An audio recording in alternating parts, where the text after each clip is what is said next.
गौ माता ने बताया, मनुष्य किस पाप के कारण दुखी रहता है?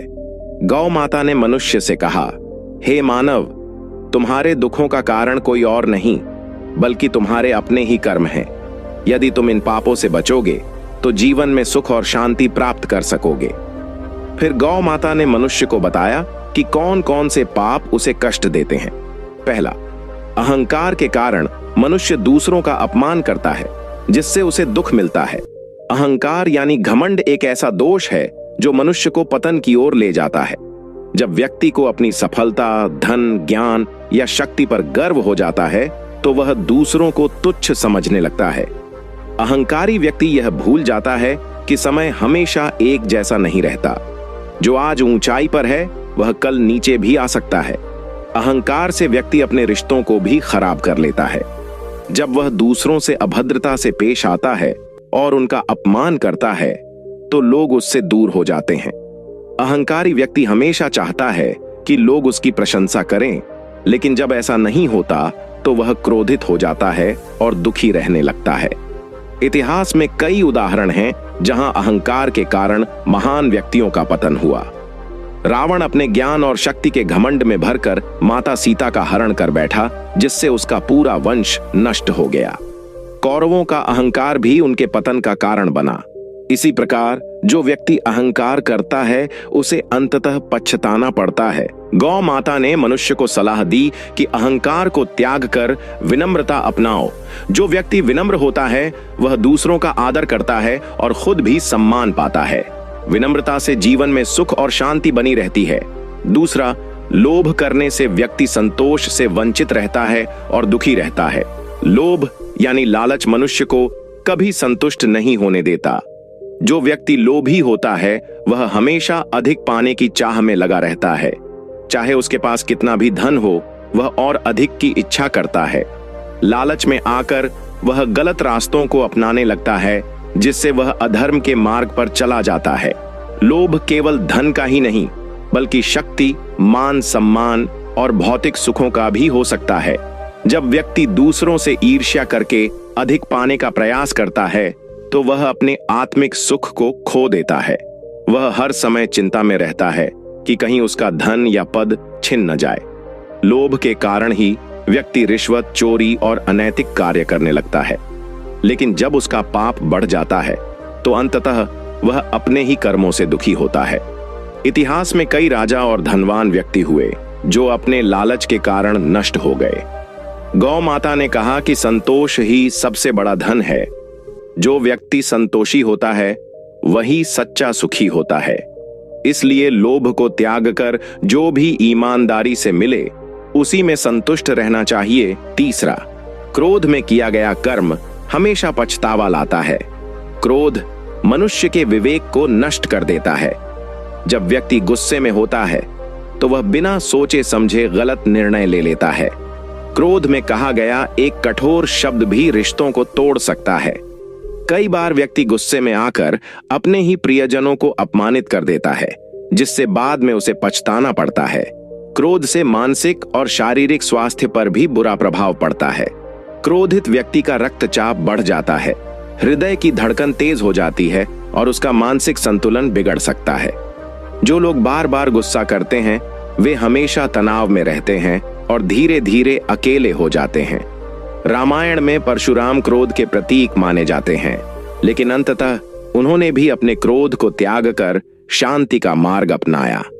महाभारत में द्रौपदी का अपमान देखकर भीम ने क्रोध में प्रतिज्ञा की थी कि वह दुर्योधन और उसके भाइयों का नाश करेगा।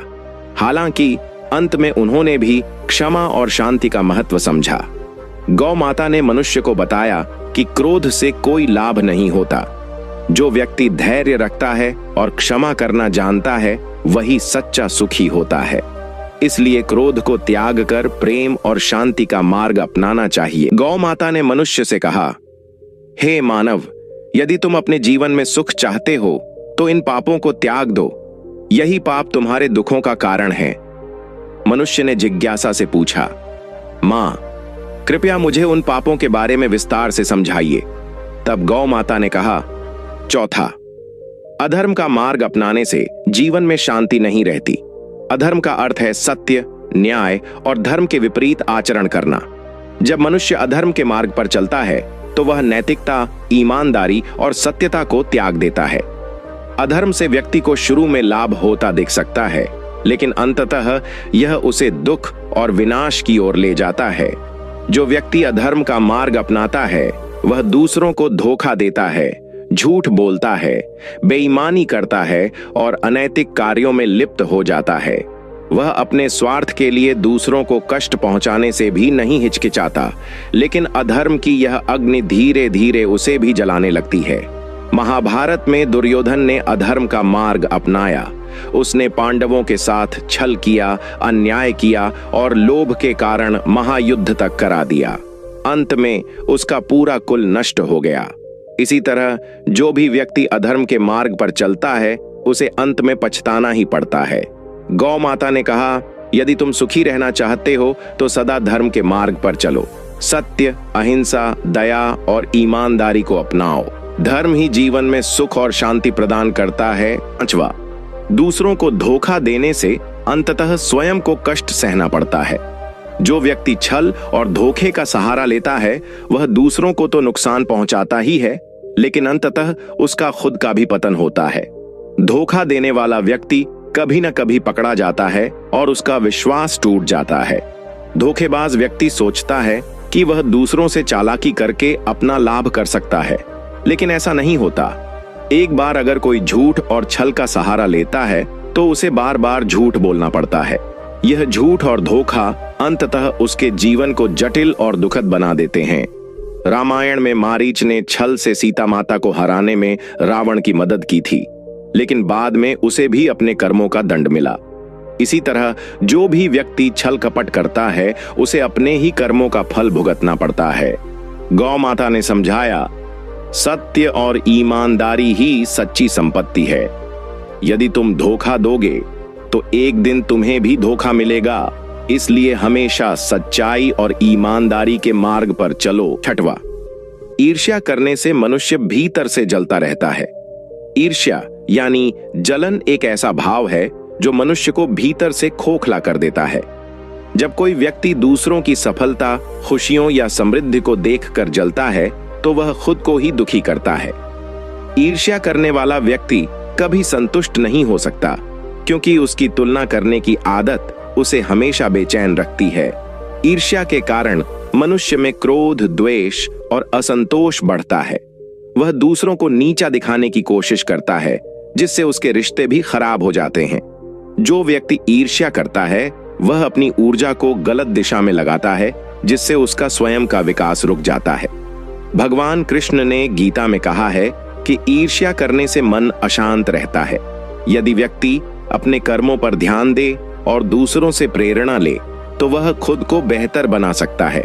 गौ माता ने कहा, दूसरों की खुशियों में खुश रहो और उनकी सफलता से प्रेरणा लो।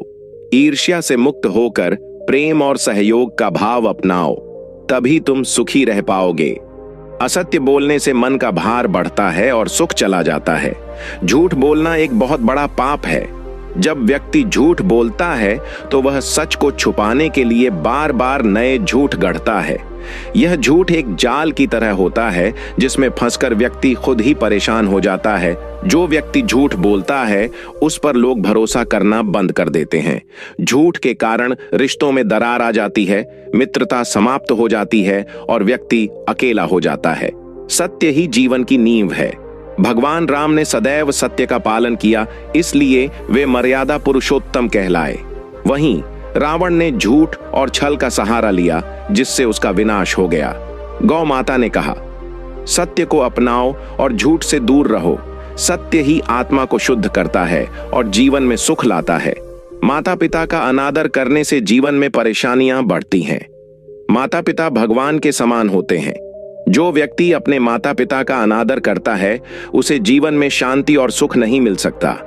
माता पिता के आशीर्वाद के बिना कोई भी सफल नहीं हो सकता। शास्त्रों में कहा गया है कि जो संतान माता पिता की सेवा करती है वह सभी दुखों से मुक्त हो जाती है, लेकिन जो संतान उनका अपमान करती है उसे कई प्रकार के कष्ट सहने पड़ते हैं। गौ माता ने कहा, माता पिता की सेवा ही सबसे बड़ा धर्म है। जो इस धर्म का पालन करता है वह सदैव सुखी रहता। जीवों पर अत्याचार करने से पाप बढ़ता है और दुख मिलता है। अहिंसा सबसे बड़ा धर्म है। जब मनुष्य निर्दोष जीवों पर अत्याचार करता है तो वह अपने लिए बुरा कर्म संचित करता है। यह पाप उसे कई जन्मों तक दुख देता है। गौ माता ने कहा, सभी जीवों से प्रेम करो, प्रकृति और प्राणियों का सम्मान करो, तभी सच्चा सुख मिलेगा। भगवान का स्मरण न करने से व्यक्ति अज्ञान के अंधकार में भटकता रहता है। जो व्यक्ति भगवान को भूल जाता है वह माया के जाल में फंस जाता है। जीवन में कितनी भी संपत्ति हो, लेकिन अगर भगवान का आशीर्वाद न हो तो सुख नहीं मिल सकता। गौ माता ने कहा, भगवान का सुमिरन करो, भक्ति और कर्म योग को अपनाओ, तभी जीवन में शांति और आनंद मिलेगा।